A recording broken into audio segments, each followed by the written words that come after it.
overflow.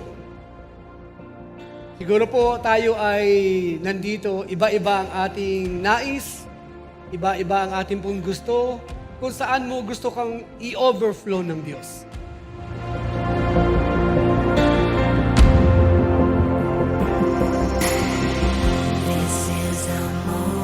Because the key is, para ako ay mag-overflow, church, ang tanging susi lang para mag-overflow ang buhay ng isang tao kapag nasa kanya ang espiritu ng pagpapakumbaba sa harap ng Diyos.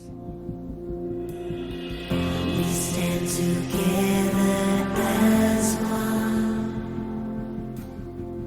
Our hearts unite in your love, all for your glory,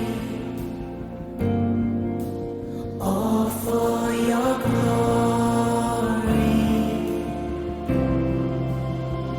We lift up Jesus over this nation. We lift up Jesus over it all. He is Wala sa mundong ito, wala sa pera, wala sa material na bagay, wala sa branyong sasakyan, wala din sa anumang bagay sa mundong ito, wala sa pagkain, wala sa gadget. Ang tunay na success ay nasa Panginoon. This is our moment to Si Lord palang pumipihit talaga eh. Hindi tayo. Susunod lang tayo, magtitiwala lang tayo kay Lord, mabubuhay tayo sa Kanya, ipa-prioritize natin siya. Siya na pipihit.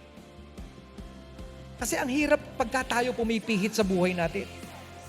Nasasablay tayo, pumapalpak tayo eh. Pero pagka pinagkatiwala mo na kay Lord, siya na pipihit. it all.